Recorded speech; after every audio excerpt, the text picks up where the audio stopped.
Hi. So, in previous session we have discussed about the RLR discovery of RLR members, particularly regi, and we discussed about the uh, endogenous ligand as well as exogenous ligand, which is mainly derived from virus, different viruses. And this exogenous infection means the viral infection also result to the disturbance of RNA metabolism, and that result to the activation of RLR signaling pathway. So, in this session we will discuss about the RLR signaling pathway, which is I will show you, or for your understanding I will make it extremely simple.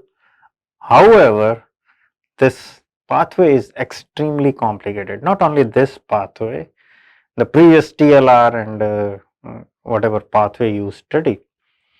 I will just touch upon the complexity. I will just show you a couple of a slide in order to understand the complexity of this RLR signaling pathway, as well as the complexity of activation of these members regi and MDA5. And downstream there is also a lot of complicated, but I will not show you those complication. Here I will just show you the complication in activation or deactivation of regi and MDA5. The more complicated pathway is basically not needed to you, it is very much needed to the researcher who are working in these field. So, let us begin with this RLR signaling pathway. So, this RLR signaling pathway is basically activated when there is a virus infection. Okay. So, once this virus is infecting the cell, this RNA is transported into the cell. Initially it will be in endosomes or phagolysosomes, and then this RNA will be also reach in the cytoplasm. Okay, over there this RNA species will be sensed by either regi or MDA5. Okay. So, this is a very simple schematic of RLR signaling pathway. Here you can see that the regi and MDA5, which is initially present in inactive form, as I told you in previous session, that the CTD, the this domain, the CTD domain, carboxyl terminal domain, basically this whole molecule is present in a close format. Close format means neither this card will be exposed nor this helicase will be exposed when there is no infection. But once this infection comes, then this there will be a conformational changes in these molecules, and these molecules will open up in order to sense the ligand and also to activate the downstream signaling. Okay. So, this signaling is initiated through this regi and MDA5, and then there will be a recruitment of adapter molecule. For all signaling molecule, there is a one simple simple scheme. There will be a receptor molecule, there will be an adapter molecule, and there will be some kinase, and then there will be activation of transcription factor that eventually result to the response, okay, or effector response. Okay, this is a common feature of almost all signaling pathway. So, here the adapter molecule is MAVS, and this MAVS is also known as there are various name of MAVS. So, you will understand that at that time when this RLR pathway was dissected out, there are so many researchers all over the world. They are working in order to discover this signaling pathway, and that is why the MAVS the molecule MAVS or the adapter molecule of this RIG-I and MDA5 pathway, this has a forename. I will show you in a short while. Okay.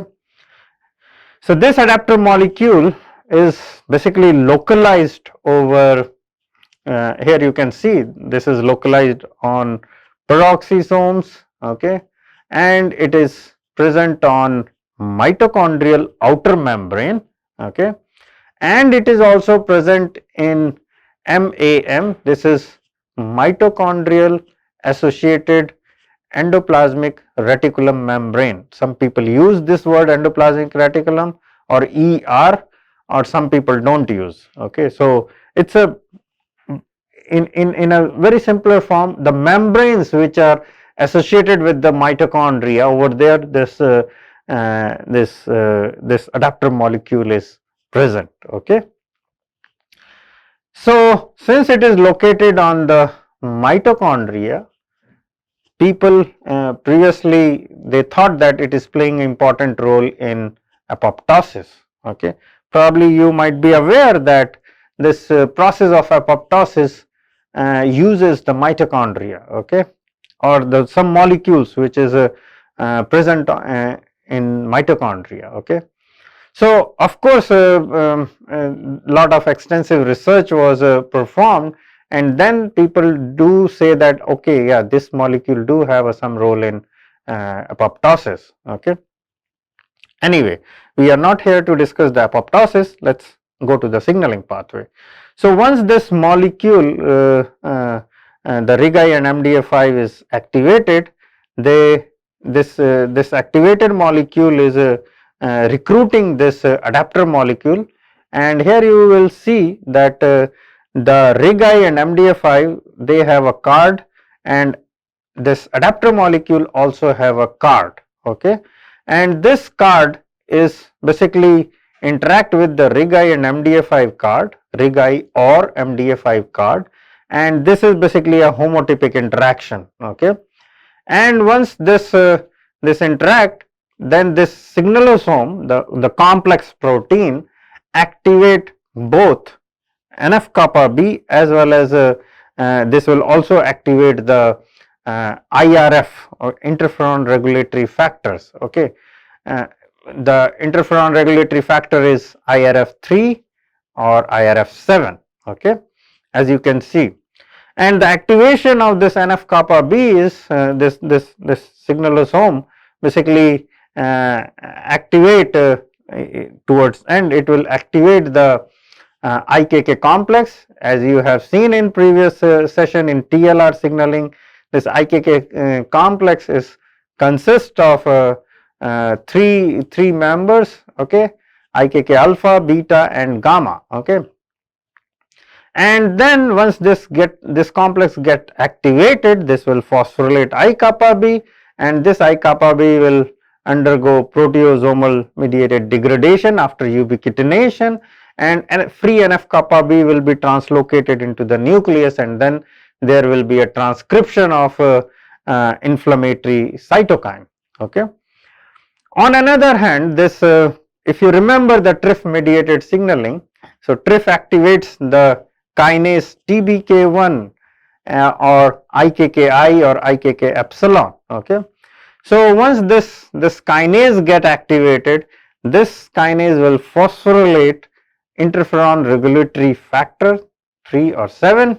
Okay. And then once it is phosphorylated, then this IRF will make a dimer and translocate it into the nucleus, and then there will be a transcription of type 1 interferons. Okay. So, in that way this signaling pathway activates.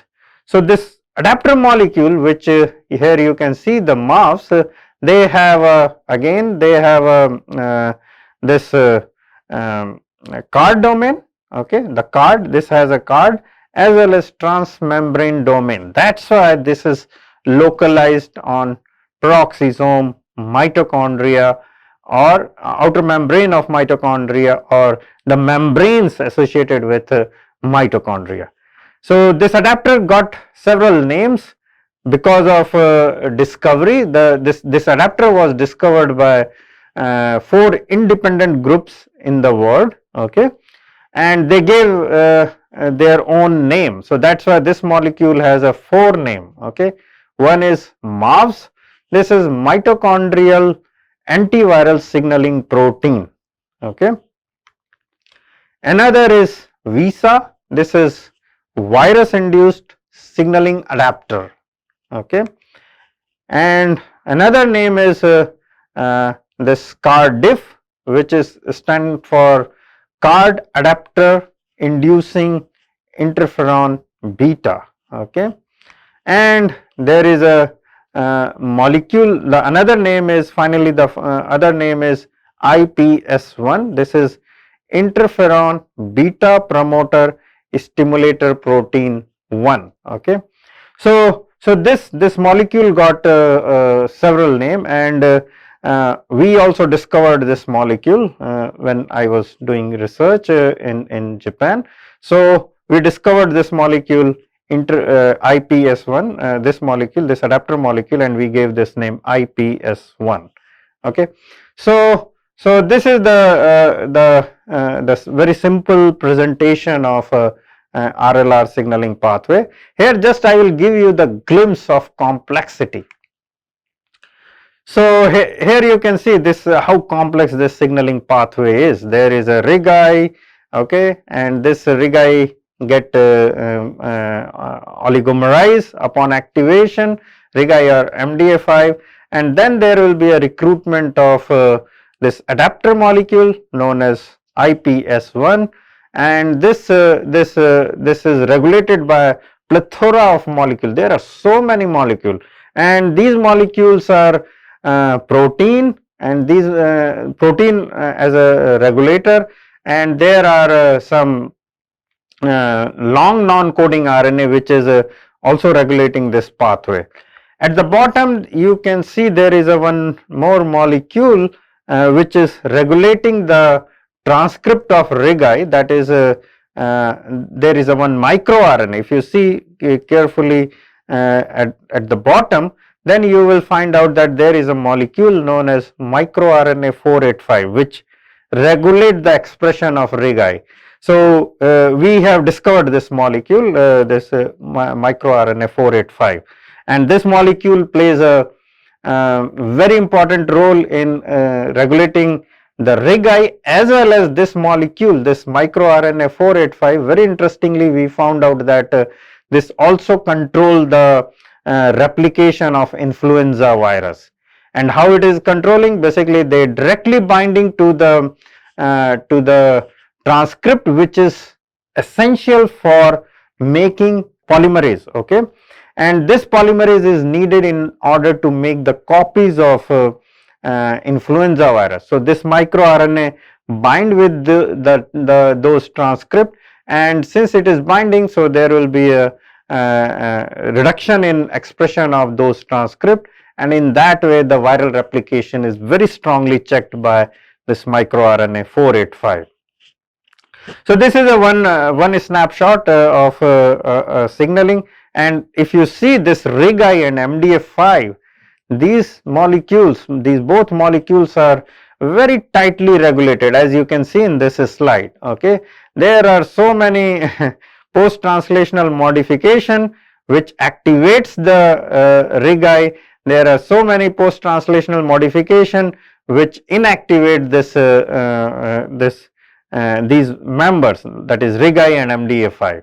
So overall, what I want to say that this is the extremely complex signaling pathway, and in your current scenario, you need not to worry about that complex signaling pathway.